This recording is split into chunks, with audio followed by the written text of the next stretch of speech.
facilitator of the Task Force on Best Practices. And today, for the agenda of this event, we will have an overview of the UN Decade on Ecosystem Restoration.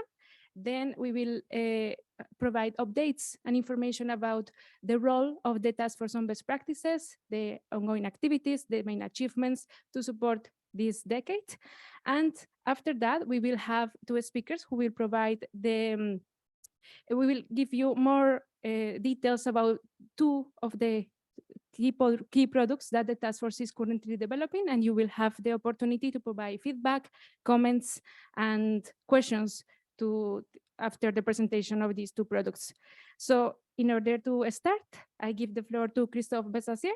He is the senior forestry officer. He is the co-leader of the Task Force on Best Practices, and he is the coordinator of the Forest and Landscape Restoration Mechanism. Christophe, the floor is yours. Thank you, Andrea. Sorry for my voice. I have cough, but it should be okay. So I will give you a brief overview of where we are in the context of the UN Decade. As you know, this UN Decade on ecosystem restoration has been launched to prevent, halt, and reverse the degradation of ecosystem worldwide. The decision was taken in March 2019, and we prepared and published a strategy and a virtual identity on the decade in September 2020. The two lead agencies are FAO and UNEP. The vision is a world where, for the health and well-being of all life on Earth and that of future generation, the relationship between humans and nature has been restored. All the information on this vision are available in the strategy of the UN Decade. There is a very good website. I encourage you to visit the website and to read the document and the existing document available. We have identified key barriers to achieve this UN Decade on ecosystem restoration and to achieve the vision. The lack of political will, of legislative or policy environment, the need for scientific research, the need for more finance, public awareness, and technical capacity. We published this summer an action plan to present how to implement the strategy we have published last year. And this action plan is always as well available on the UN Decade website. And then in this action plan, there is several challenges identified, and several members of the partners of the decade will contribute and lead some challenges. The governance of the decade, we have a strategy group with senior management within FAO and UNEP. We have 5 task forces. I am the co-lead of one of them, but there is one with youth, for youth, one for finance, one for science, one for monitoring, and we have one on best practices. We have an advisory board and a group of partners of the decade. Quickly, the situation is that there is a lot of commitment. We have countries ready to mobilize themselves to implement the decade, and they pledge in a number of hectares to be restored, a high number of hectares, but we need more action on the ground. It is why in January 2022, we launch a call for world restoration flagships to attract partners and a restoration initiative to highlight what they are doing and to share their success stories. A flagship is supposed to be the best or promising example of large-scale restoration and long-term ecosystem restoration, aligned with the 10 principles we published last year, and with the idea that those flagships are supposed to inspire others to implement and accelerate restoration at a significant scale. We received more than 154 expressions of interest, 73 government-endorsed nominations, and a short list of the World Restoration Flagship is expected to be announced and presented at the end of 2022, with a communication campaign to be launched during the CBD COP in Montreal in December. We have established as well a multi-partner trust fund to try to attract finance for the implementation of the UN decade. We are expecting to raise more than 100 million US dollar by 2030, and we have already 2 donors engaged and committed, and we have already $25 million available to support the implementation of the decade, and particularly the flagships initiatives. For this multi-partner trust fund, we have a 5-year program document with 3 main outcomes. One outcome is focused on a global movement on ecosystem restoration is established. So it's more advocacy, communication campaign on ecosystem restoration and the flagship. We have an outcome 2 focused on the implementation on the ground to catalyze investment.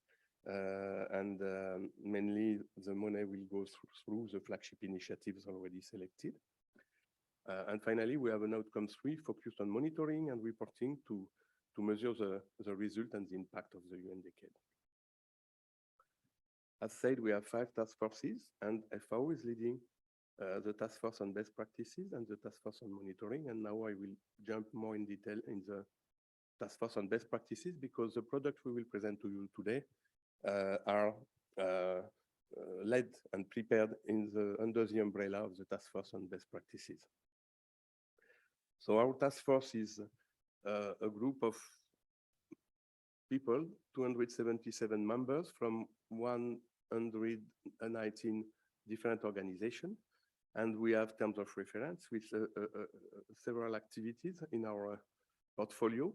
We want to develop a knowledge and learning action plan. It's output 5 of our terms of reference.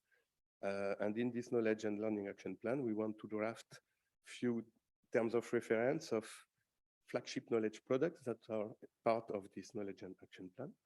We have a dissemination of good practice framework already available on the FAM platform. And to analyze and decide what is a good practice, of course, we need to have some principles and we need to have standards of practice and to know what is a good ecosystem restoration initiative. And it is why we will also talk this morning about the standard of practice that we are preparing in the context of the decade to allow practitioners to apply properly the 10 principles we published last year. So the main achievement to date, we have the publication of the 10 principles. It's online, available in all languages for the moment, excepted Russian, that is not yet ready. We have the publication of a capacity gap assessment that we have implemented last year to identify the gap in terms of knowledge.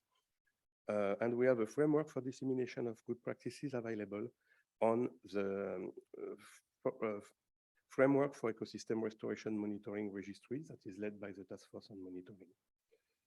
For the principle, I give you the floor now, I think, Andrea, if I'm not wrong, because the presentation is done together. So Andrea, I let you continue the presentation. Thank you.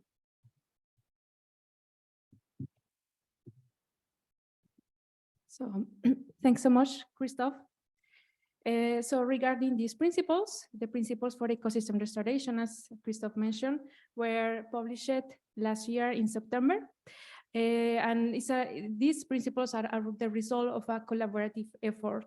And these principles were also subject to a global consultation with the participation of more than 350 people and the effort of several organizations. So I will as these principles will be the basis of one of the products that will be then presented during the session. I will give you a quick overview of these 10 principles.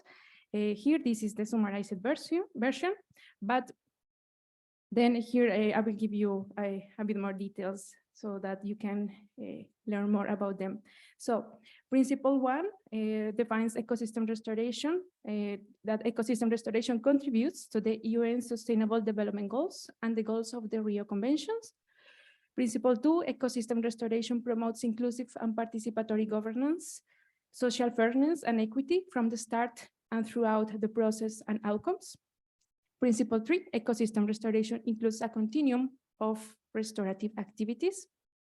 Principle 4, ecosystem restoration aims to achieve the highest level of recovery possible for biodiversity, ecosystem health and integrity, and human well-being. Principle 5, ecosystem restoration addresses the direct and indirect causes of ecosystem degradation. Principle 6, ecosystem restoration incorporates all types of knowledge and promotes their exchange and integration throughout the process. Principle 7, ecosystem restoration is based on well-defined, measurable, and realistic objectives and goals. Principle 8, ecosystem restoration is tailored to the local ecological, cultural, and socioeconomic context while considering the larger landscape and seascape. Principle 9, ecosystem restoration includes monitoring, evaluation, and adaptive management throughout and beyond the lifetime of the project of program. And finally, ecosystem restoration is enabled by policies and measures that promote its long-term progress, fostering replication and scaling up.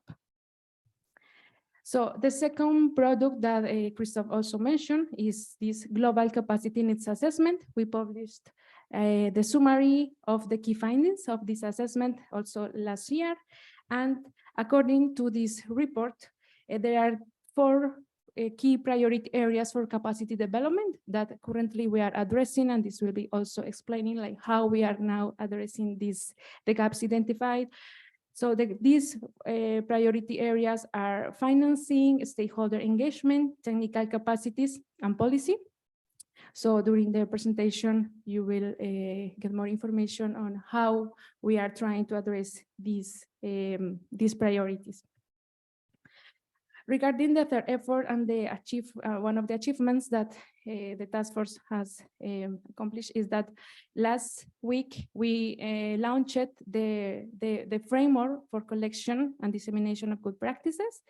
The direct effort of the task force to collect good practices will be in close collaboration with the monitoring task force. So the monitoring task force is also a task force established to support the implementation of the UN decade. It's led also by FAO, and they have developed the framework for ecosystem restoration monitoring. That is a platform, and through this platform, the FAO registry allows registration of restoration initiatives, and we are closely collaborating with them in order to document good practices from the initiatives registered through this platform. So to do this, I will just provide the overview of the process, but you can find more information on the website of the task force that was already shared by shared in the chat. So you can go to the link that is on the screen, and just to note that as this framework has been recently launched, we are in the inception phase. So for the moment, only UN decade partners can register through this FAO registry, but from next year, we envision that this will be open to the public. So as I mentioned, this framework or through the FAO registry, the idea is that a user can first enter and register the initiative through a form of 6 steps, including basic information of the project, the areas or the location, characteristics, the restoration activities, indicators, information, and results. So this is the registration of the restoration initiative for monitoring purposes. But after that, the user will have the option to document one or multiple practices derived from the registered initiative through a form that is encompassed by 5 sections. The first one about the objectives and context of the practice, the second one about the methodology and steps for implementation that is key to allow replication of the practice.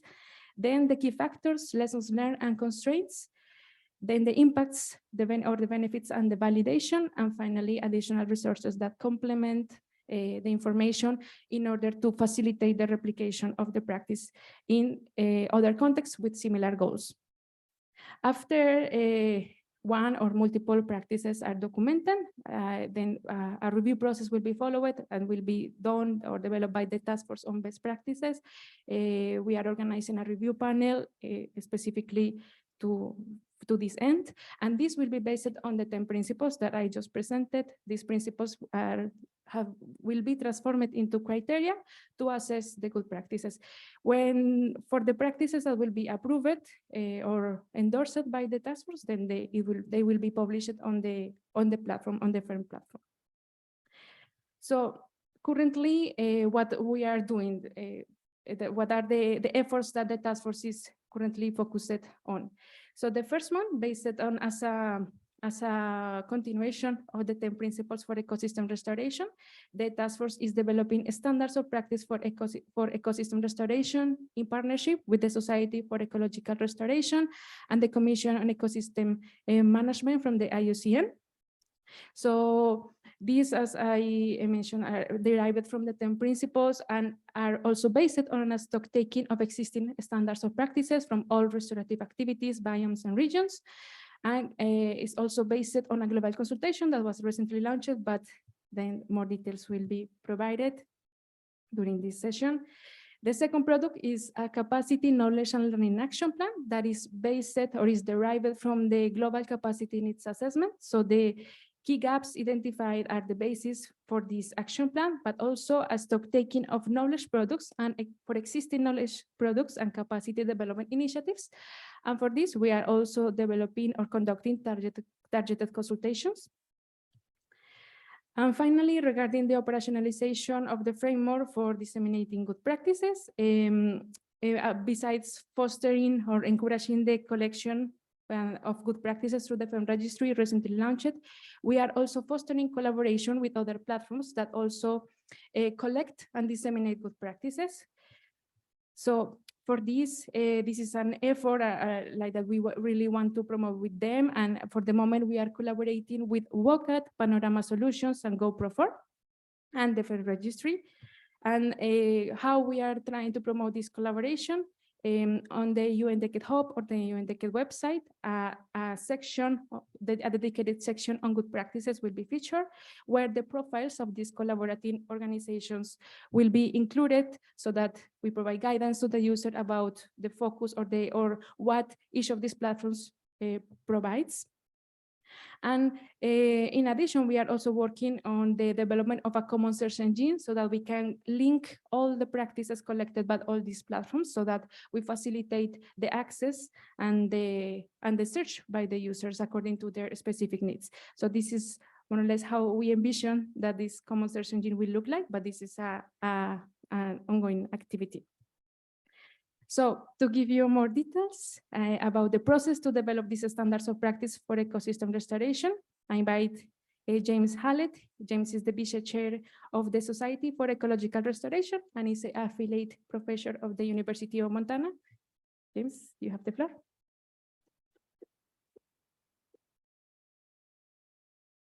Thank you very much, Andrea, and hello, everybody, both in person and online. Very pleased to be here today to present our work on development of standards of practice for the UN Decade. As Andrea said, the work is really an outgrowth of the development of principles that were published last September. And so we have 10 principles, but it's possible to, of course, cherry pick principles that one might want to look at. It's very similar to the SDGs. You could concentrate on one and have adverse effects on another. So by developing a standard set of guidance, we hope to prevent that type of negative effect of the work that we do. So we have an overarching goal, and that is to develop standards of practice that provide guidance on the application of the decade principles to the process of restoration, including the planning and design phase, the implementation phase, the monitoring and maintenance of ecosystem restoration projects. So we've underlined projects here because what we're talking about is work at the site level. So it could be a local community forest, it could be a prescribed area or site. The spatial scale could vary quite a lot. The ownership and governance can vary quite a lot. We're not concerned about that in this case, but it's at the project level rather than at the programmatic level where we're talking about multiple projects. A lot of the work from the decade stems from this idea that there is a restorative continuum. This was published in SER's international standards for the practice of ecological restoration, And it starts way over on the left where we're simply beginning to reduce societal impacts that have cascading effects on other ecosystems, on up through improving the management of ecosystems, the repair, initiating the recovery of native species, to partial recovery of native ecosystems, to as part of the process of ecological restoration, where our goal might be to fully recover a native ecosystem. So there's a range of activities and possible management interventions that can take place across this continuum. So for a working definition, we're trying to develop a set of universal practical guidelines that define what should be conducted or carried out during this process of planning, implementation, monitoring, and maintenance of these ecosystem restoration projects. So we had some predefined considerations for the SOPs. And the first is that they should be generally applicable to all types of restorative activities, all biomes, geographic regions, ecosystem types, and all sectors. Now, recognizing that some of the specific standards of practice are not actually going to be applicable to all these areas. Each standard of practice has to be tied back to one of the 10 principles or one or more of the 10 principles.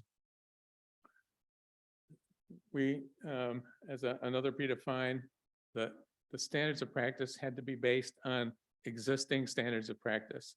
And so we reviewed a large number of available standards, and I'll return to that in a minute. And then our organization then was to follow from planning and design through implementation, monitoring and evaluation, and maintenance, because this is the primary way that standards of practice have been presented in the past. Of many documents that we reviewed, only one, the ITTO publication for tropical forests, had a principle first organization for their document. Every other one followed the general pattern of the restoration process. Now, this is not to say that it's a linear process, because it's not. We can plan and design and get into implementation and then have to revert back to planning and design. So it's not a linear process, and many things can happen at the same time. So as Andrea mentioned, we did perform a stock taking earlier this year. Actually, it started just after the publication of the decade principles. And that was to identify the existing standards of practice. So we sent out a survey to SER's email list, to the Best Practices Task Force, and to members of the IUCN CEM. And we received about 200 responses, providing us with 127 unique standards of practice. They represented a global perspective, as is often the case. North America contributed quite a lot, with fewer in Europe, Australia, Africa, Asia, and South America. Now, part of this may have been simply our ability to obtain, for example, documents in Portuguese or in Spanish, which might not have been accessible to us. The types of ecosystem covered the full gamut. There's a concentration in forest and woodland, and grass and shrubland areas, and wetlands, and on down through agricultural, coastal, and marine, and even some in the tundra. So we're pretty happy with that. So of the 127 suggestions, we winnowed out about 80 or so because of their specificity to particular systems, or the fact that they didn't cover the range of of activities that would be appropriate for ecosystem restoration. Whoops. Oh, sorry. So we extracted practices from these documents, and we organized them by components and subcomponents of the restoration process. So what do I mean here? The components are really the four general phases or stages of the restoration process, starting with project planning and design, as I mentioned. And then for each of these components, we defined subcomponents, for example, under planning and design, the assessment of local conditions, the assessment of landscape or seascape context, and on down through project implementation and so on. So we had a fairly well outlined listing of the process. And then for our initial zero draft for each of these components, planning and subcomponents, we parsed out practices that were associated with those subcomponents and noticing the actual citations for these. So our zero draft consisted then of the components, subcomponents, and a set of practices for each of those. We had initially 23 subcomponents for planning. We had a collection of over 500 practices. For implementation and maintenance, we had 12 subcomponents with 94 practices, and monitoring and evaluation, again, 12 subcomponents and 119 practices. And so our actual zero draft looks something like this. For the planning and design component, we had, again, multiple subcomponents. For context assessment, then we would have a set of practices to review. So how did we review them? We initiated a global forum, a consultation process that allowed individuals from a wide number of organizations to actually review our document. To reduce the workload on people, we separated out by the particular component so that people weren't dealing with several hundred practices. And our team had a lot to say about these practices. We had almost 2,000 comments on the project planning and design phase, 600 or so on implementation and maintenance, and 142 on monitoring and evaluation. So we then had a lot of work to do in assessing this material. And we developed a large writing team of 20 people, many of who had been part of this initial global forum and review process. 60% of them are members of the Best Practices Task Force. And their experience and skills is quite broad. So we had practitioners, researchers, and then people within policy and governance. And of course, there can be some overlap there as well. So our team then was able to craft a document with a more restricted list of the subcomponents for each of these components. And here's the list then for planning and design, going through, again, assessment of the local conditions, assessment of landscape or seascape context, stakeholder and right holder engagement, the development of vision, targets, goals, and objectives, issues with land and resource tenure, capacity, and governance, the development of a plan, how do we prioritize, do we use a reference model, what is the initial condition of the site, the financing, implementation, planning, risk assessment, management, and reporting and communications. And again, these things are not, it's not a linear thing. Many of these things happen at the same time.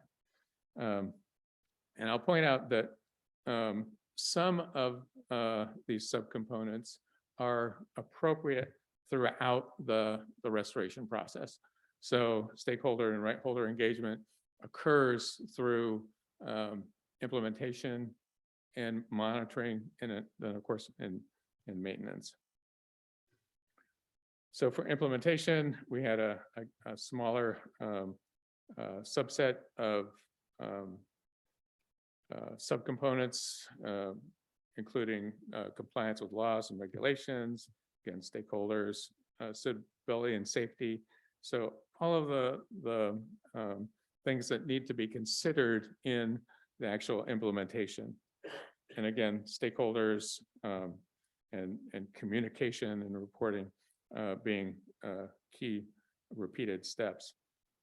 In terms of monitoring and evaluation, same thing for stakeholders, but going through the whole process of ensuring that there's a logical and appropriate plan for the monitoring of the restoration projects, and their specific goals and objectives for the monitoring program, the selection of appropriate indicators, the designs for monitoring, data collection, how do we ensure that data is maintained.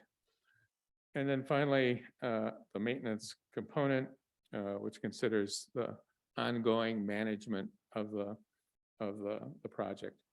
This, of course, would, it's not specifically stated in the document, but stakeholder engagement and communication still play a very important role in this subcomponent. So that's the structure of the document in its present form. Let me just run through the kind of the timeline of the process that we started this stock taking late in 2021 and into January of this year. Developed our zero draft in February and March, had our global forum to review these initial practices and subcomponents in April. Developed a fresh document for consultation at the World Forestry Congress in Korea in May. We now have a full draft of the document that's available for global consultation, with the hope of launching it at the CBD COP in December. So the global consultation, as Andrea mentioned, has been published on the UN Decade site. Of course, the URL looks like it's been cut off, but it's very simple to find. You Google UN Decade and global consultation, and it pops right up. So it's available, and perhaps Giorgio could put that in the chat as well. Let's see. That's it. So I think we have opportunity for. So thank you so much, James. So participants, feel free, thank you. Feel free to post your, for the participants online, feel free to post your questions in the chat, and we will have some time to respond to your questions, but also participants for sure here in the room, you are welcome to provide feedback, comments, questions.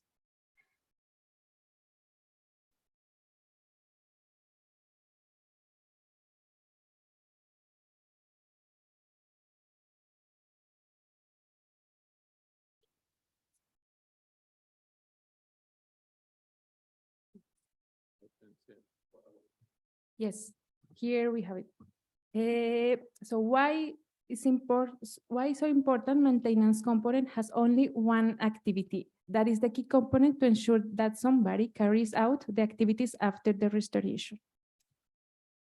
Yes, well, thank you for that. And it's because the maintenance component really builds on the entire restoration process. So there are some key things to consider in the maintenance project. And again, certain activities, engagement of stakeholders and rate holders, and communication about the project need to be maintained. So it does build on the entire implementation component as well. And that's why we've reduced the space for maintenance in the document itself to not be fully redundant with activities within implementation.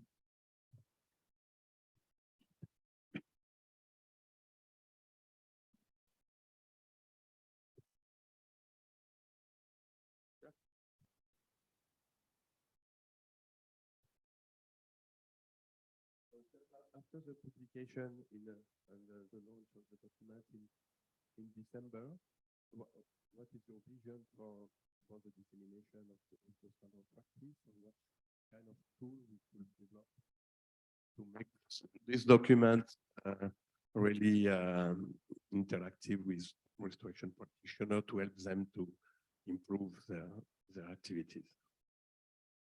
Okay, thank you, Christophe. Well, dissemination, of course, will go through the UN Decade website and through our networks as well. So it should be easily available to anybody who might want to look at it.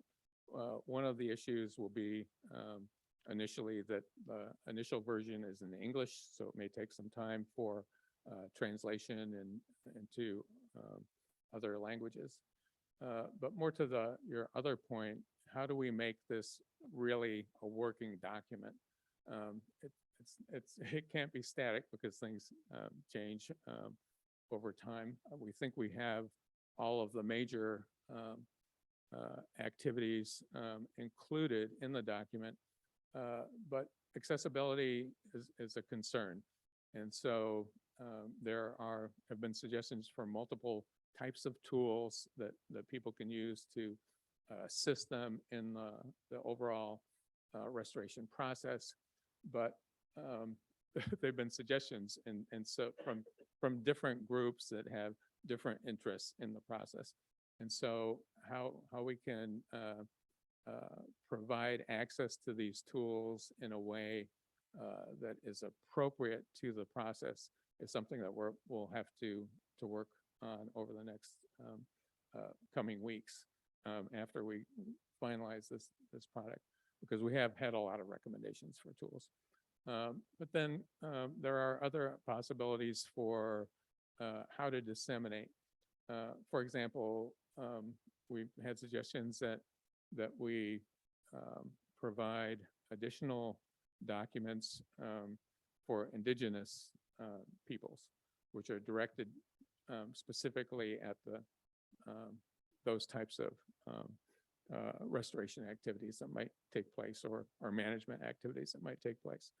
And the structure of these may vary quite a lot because of language barriers, and it may be necessary to have a different approach to how we propagate the information in this document. And that could include short videos, it could include different types of graphic design documents as well. So there's a lot of things that I think need to be done. Thank you.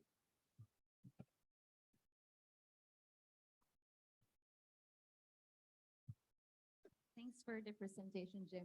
I'm Paula from Veritree. In a gist, our company works with corporate sponsors to unlock finance for local planting efforts on the ground.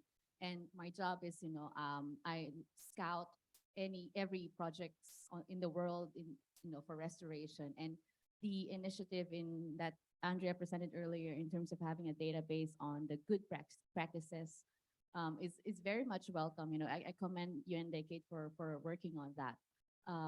I just have a question in terms of the criteria that, you have the systematic documentation of good practices, and only few would be called the best practices. I think I missed the part on how would they be considered best practices? What are the criteria for that? And another question is that in terms of the standards of practices that you have scouted, I see that it's heavily skewed on North American practices. And I wonder will there be an effort to have someone who knows the language on Spanish, Chinese, to have other regions be represented as well? Because I see that it's heavily skewed on the Western initiatives or practices. Sorry. Yeah, let me address that first because it's we we understand I mean, that's why we looked at the geographic distribution of these documents. But with the resources we had available, those were the the documents that we got. And our network includes China, includes Latin America. We have very active, chapters in Latin America. Contributors to the document come from Brazil. So we're hoping that although the documents themselves represent many North American systems, that the practices, once they've been considered by this broader group of individuals, that's an international group of restoration ecologists and practitioners that have put these practices together. And so the material itself provided kind of guide. Well, here's we basically took all of the practices and then melded them together. And so they may not look quite like what was originally published, but they're applicable to the particular component. So we think that although we didn't pick up every possible standard of practice out there, that through the collection of many and the review and consideration by very knowledgeable restoration practitioners and ecologists, that we're probably okay. And that's also the reason that we're going to global consultation now, because we have a network of 30,000 people who work in restoration. It's going out to them. And we've tried to ensure that multiple networks, and in fact, yesterday I was talking to Vincent Gitz, who's from C4, and he had already been advised that he needed to review this document by somebody else in C4. So I think that that's kind of our way of dealing with the fact that, yeah, we know we've missed knowledge documents that are out there, but we think we're probably still okay. Was there another question? Because I can.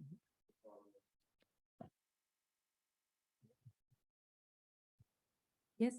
Yes, I think your first question was related to the criteria to assess good practices.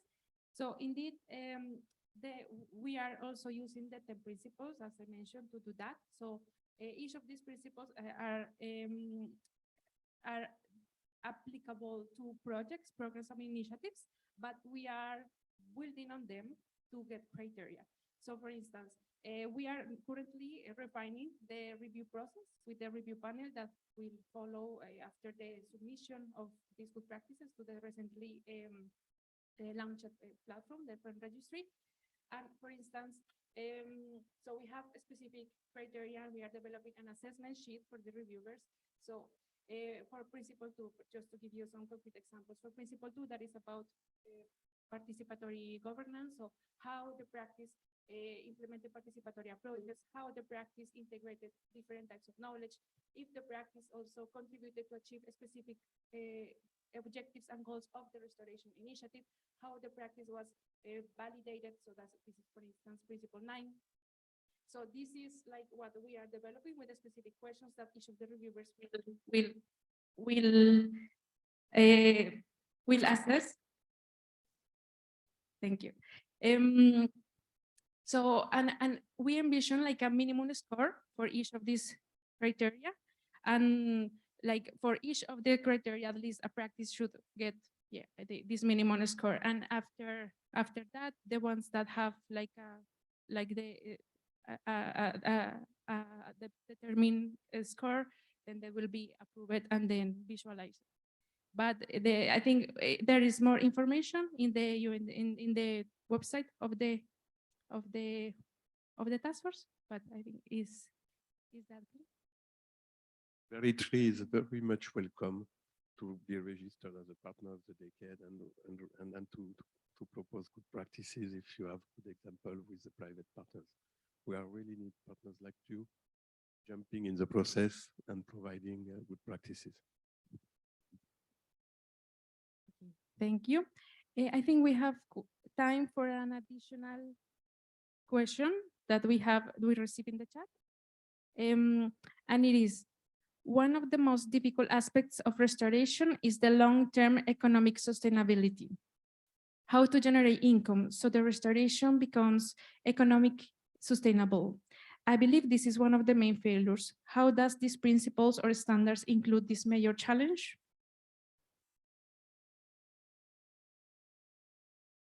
Yeah, it's totally agreed that these projects have to be sustainable and provide livelihoods. So within that context, we do provide guidance, but recognizing that it's going to be context specific. So our guidelines have to be general and then applied at that local level. So the particular, financing mechanisms are going to vary quite a lot across projects, and the need to generate livelihoods will also vary quite a lot. So we recognize the issue and we address it within the document, but we don't provide great specificity because of the range of possibilities that might apply.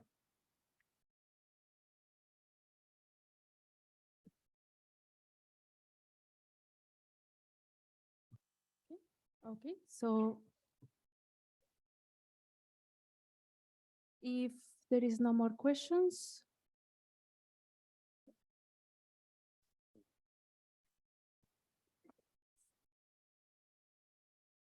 no?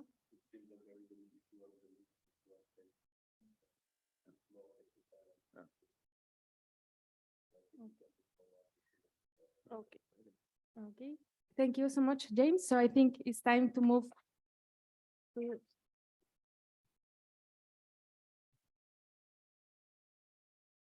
to the second product that we will be discussing today.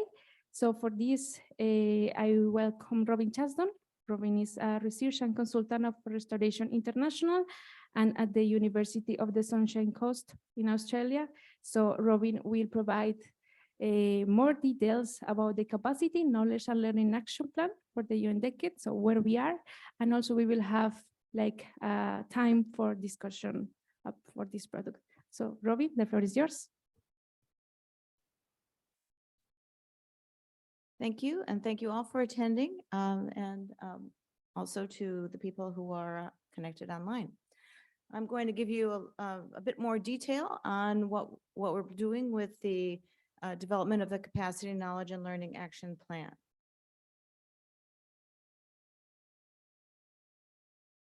Yeah.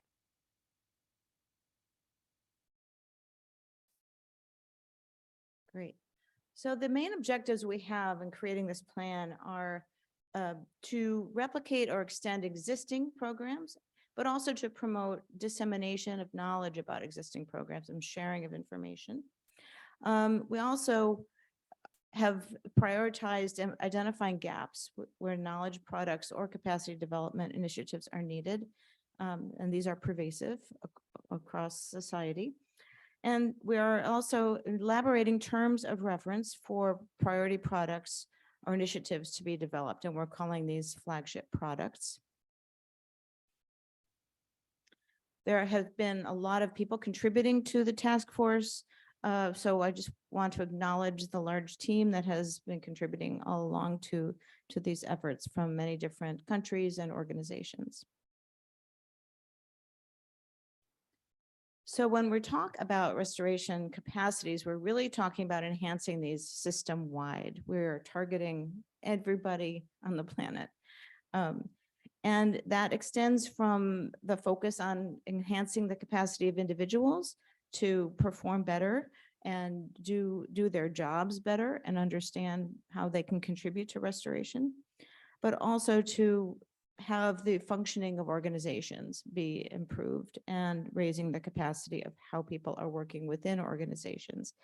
And both of these types of capacity development are very much affected by the enabling environment. So we also want to raise the capacity to improve the enabling environment, which underlies all of the activity. And we also are thinking very broadly about capacity in terms of implementing increasing capacity to implement long-lasting and effective restoration across all types of ecosystems. Raising the capacity to learn from each other based on our past experiences and including all sources of knowledge, including traditional knowledge. Capacity to engage all stakeholders in restoration activities. Capacity to work together in beneficial and impactful partnerships. The capacity to obtain financing that's needed to reach the scale and quality. And finally, the capacity to build and sustain enabling conditions for restoration at local, national, and global scales. And as you can see, this really requires building all forms of capital. So ranging from natural capital, but also human capital, social capital, built capital, political capital, financial capital, and cultural capital. All of these have to be part of capacity building. And as Christophe mentioned, we've been using two main sources of information for the Knowledge and Learning Action Plan. One comes from the assessment of the global capacity needs, which has already been accomplished. And the second one was a massive stock-taking effort to look at what kinds of knowledge products and capacity development initiatives are in place. And we had a list of over 500 of those from around the world. And we looked at the gaps, what was missing, and also we looked at what were really successful programs and initiatives that we could build on. So we have developed 6 flagship products to define our action plan. And I'll just go through each of these briefly in the rest of my presentation. The first one is focused on developing an ecosystem restoration learning hub. The second is a community-based ecosystem restoration mechanism. The third is restoration policy and governance facility. The fourth is an ecosystem restoration extension services assessment. The fifth is a global restoration economy facility. And the sixth one is a schoolyard ecosystem restoration platform. The Ecosystem Restoration Learning Hub has 3 main objectives: to enhance the dissemination of existing education and capacity development initiatives. These will largely be focused at the university and postgraduate level and at the practitioner level. Also, we want to build on existing initiatives. There's already been a lot of educational programs out there and partnerships that are developing. So we really want to enhance the partnerships and build on what's working well and enable new initiatives and partnerships through this hub. We see 3 main groups being a benefit targeted by this initiative. One group are individuals who want to get more training, either formal or informal educational opportunities, and also capacity development programs. So this could be a platform they could go to find resources for their own education, including bachelor's degrees, master's and PhD degrees, as well as online practitioner-based materials, certification courses, and things like that. The second group are the educators who develop all of this material and who assemble it and deliver the content, either in courses or in capacity development programs. This hub will be a network for them, will allow them to share their information and to potentially work together to deliver more effective content that covers a larger number of topics.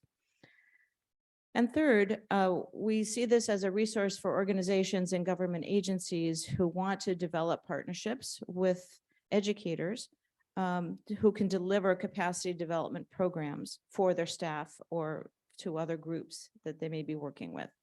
And a lot of these organizations don't have their own internal capacity to provide this training. So through this hub, they could find out who they could partner with to provide that training.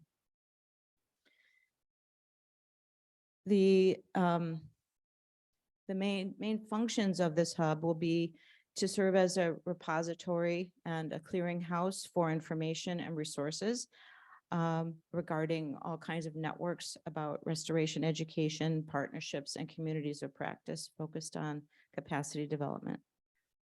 We also will include a translation facility to provide really important access to educational materials and course content that has been limited because it's not available in other languages. So through this facility, we'll be able to provide materials in different languages on demand. And third, to provide access to shared educational resources on leading initiatives such as videos, instructional formats, curricula for courses as well as for degrees, and content. The second product is our community-based restoration mechanism. This is all about enhancing the work of communities, and it will enhance the technical capacity of communities. We will build capacity to mobilize finance from public and private sector sources and enhance the functional capacities of communities to improve the way they are organized and the way they're operating. And we also see some of these major functions include conducting research and promoting existing models for community-based restoration programs and enhancement of community capacity. So sharing information about how this has been effectively done in different contexts and what are some models that have been effective for enhancing community activity and capacity. Second, we would like to develop within this mechanism a diagnostic that will help to prioritize capacity and resource needs of communities that can be broadly applied. And third, to create a digital space for peer-to-peer knowledge and capacity exchange across community groups. They currently don't really have much of a voice and a mechanism for linking with each other. Our third product focuses on global restoration policy and governance. And this program will enhance national level capacities for analyzing and reforming existing policy instruments and incentive programs for restoration across all ecosystem types. The focus will be on national and subnational policymakers in countries around the world. And a goal is to provide resources, tools, and experiences to support effective policymaking and governance. And we see some of the main functions of this facility are to build on a very successful new program called the Restoration Policy Accelerator, which is being implemented by World Resources Institute. And this is a collaborative peer-to-peer network that helps government leaders solve key problems. The facility will enhance capacities for policy analysis and policy reform. So it will really take the policies, help particularly policymakers who are new coming into positions understand, what are the existing policies and how can they be aligned better to support restoration. And how can we avoid perverse outcomes as well? And third, to develop a system for monitoring the effectiveness of policies that have been implemented across national and subnational levels. The fourth product is an attempt to understand what's happening with extension services in relation to ecosystem restoration. Many countries have extension services related to agriculture or to forestry. but how does ecosystem restoration fit into the current extension network?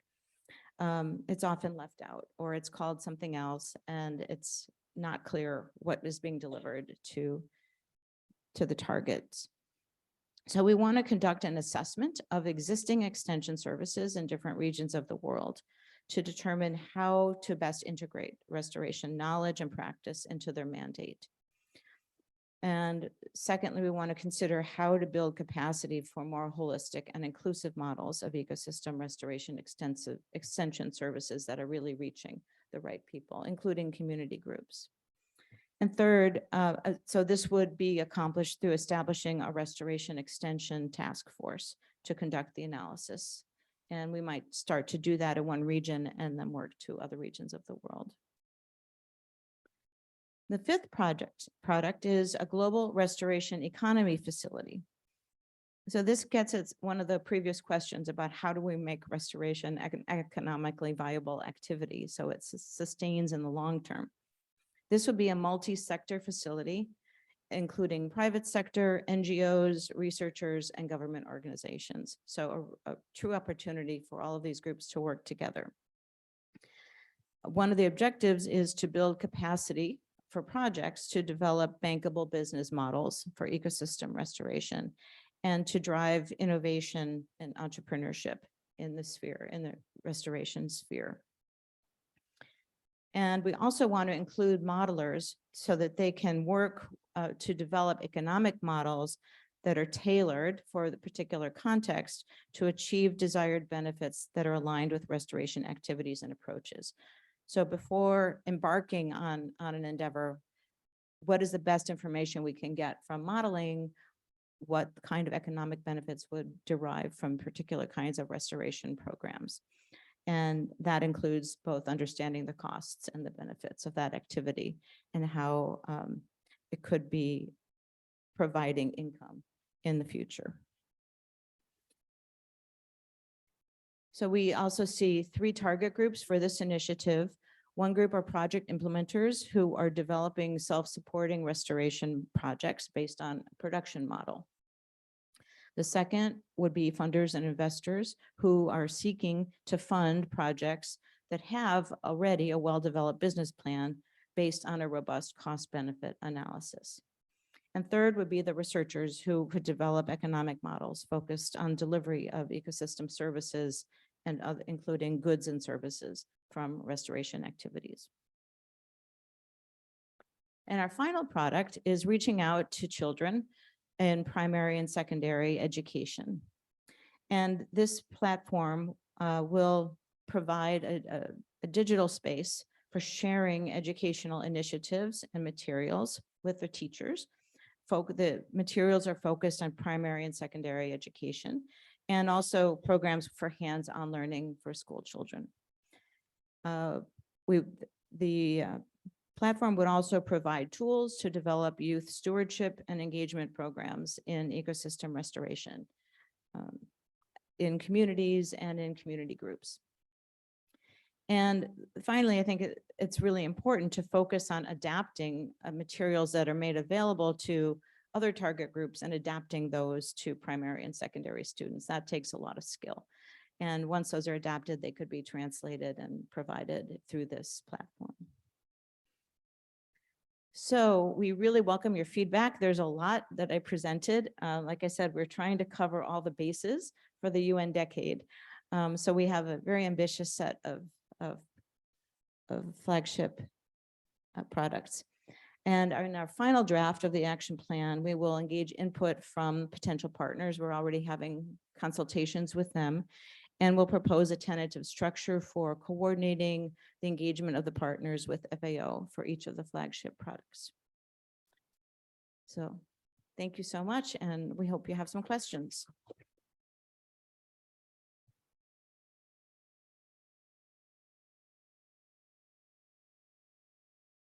So thank you, Robin. Well, we already have one question here in the chat, and then for sure here if in the audience you also want to pose questions.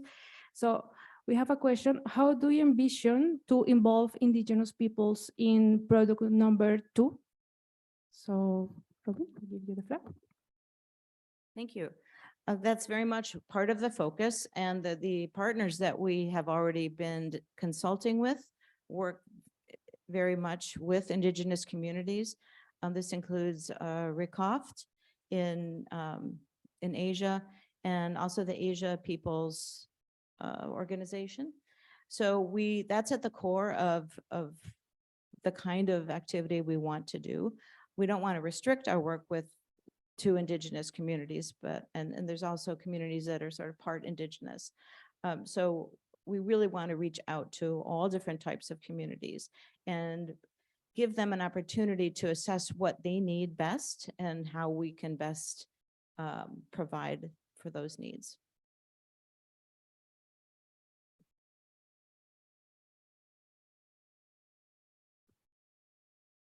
Okay.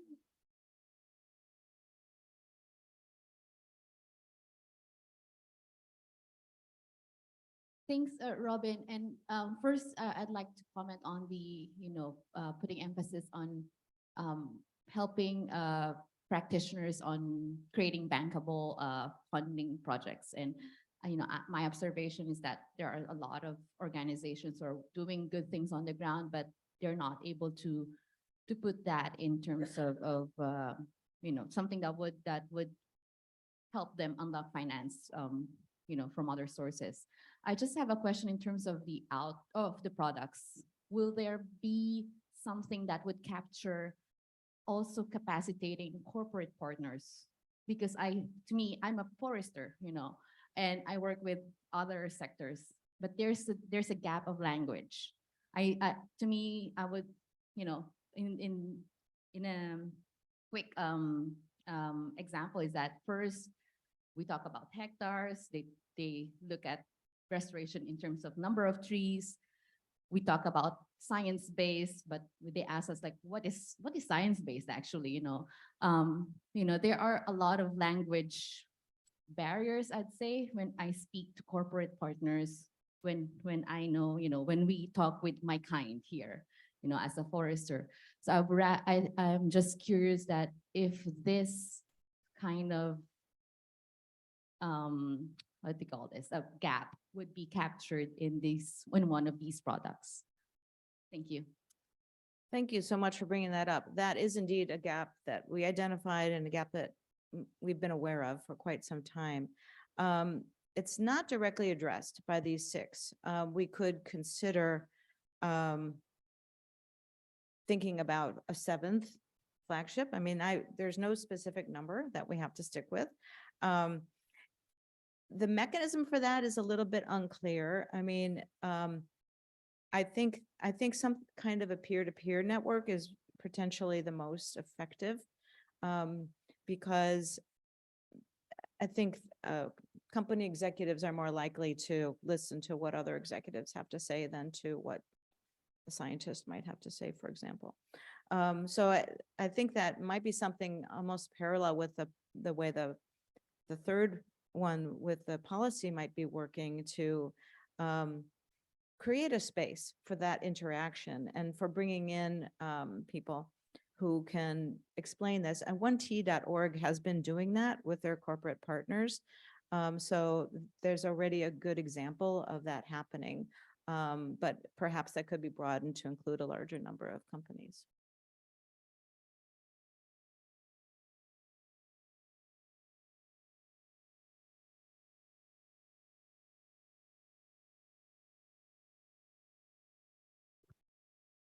Okay, thank you, Robin. Here in the chat, we also have maybe a comment. I'm interested more in linking product 6, the schoolyard restoration, ecosystem restoration, with other community-based initiatives. So maybe that's more like a synergy with product number 2. I don't know if you want to comment something on that. And also there is so that you maybe address both. There is another question regarding policymakers. Policymakers may need different approaches for capacity development. How do you envision to address that in product number 3? So first I'll address the comment about the schoolyard.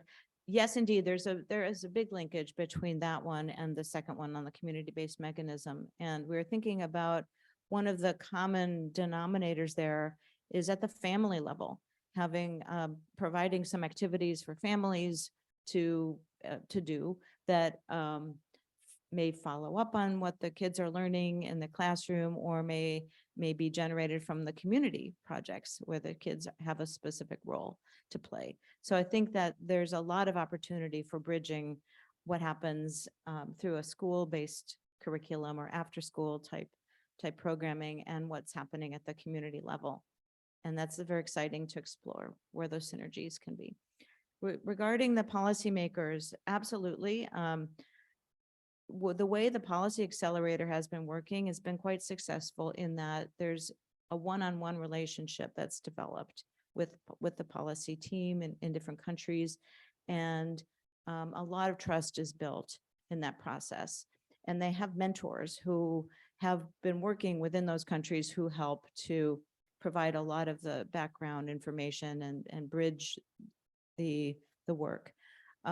So it's not like, you just appear and say, here's some great things you can do. It's very much building a trust relationship with the policy making team and helping them to see where they can learn and learn from other mentors and other policymakers.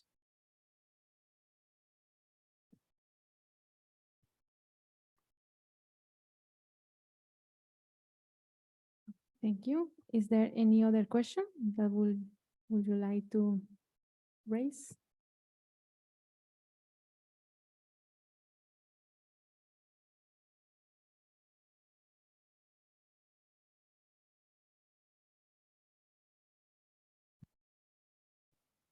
Okay, so I think thank you so much, Robin, for replying to these interesting comments and questions.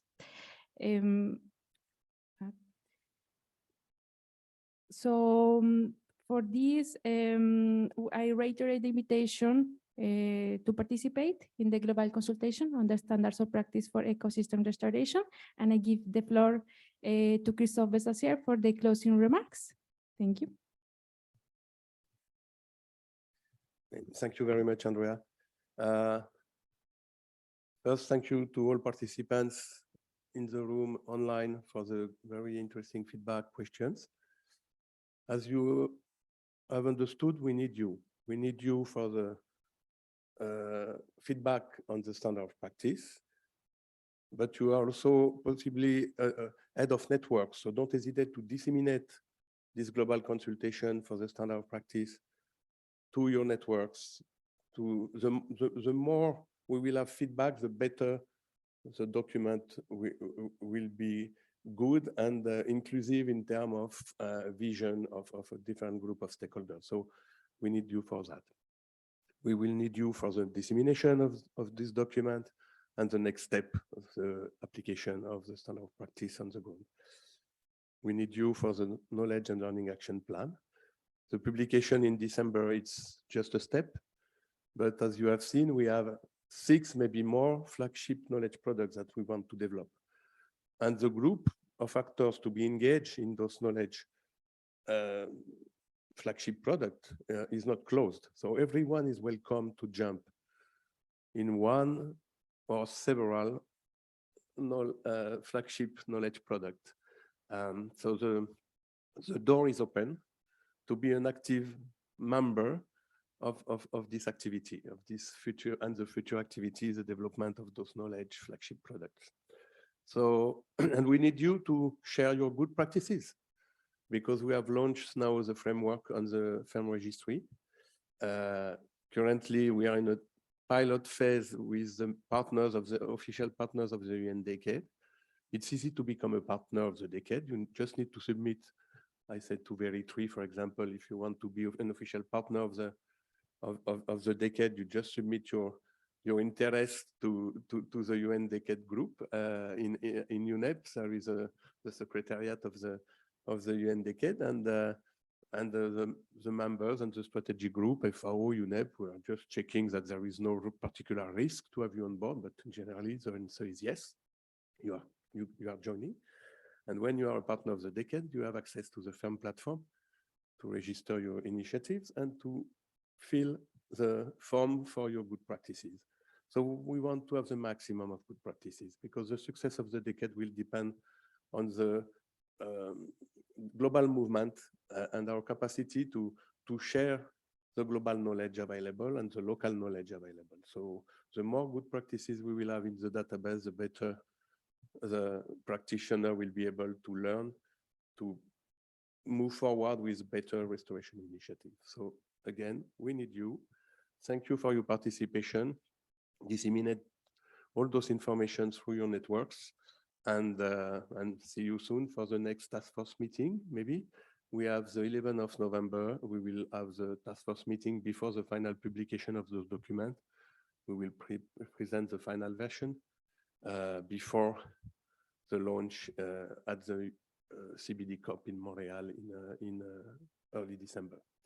Thank you. Have a good day and a good weekend.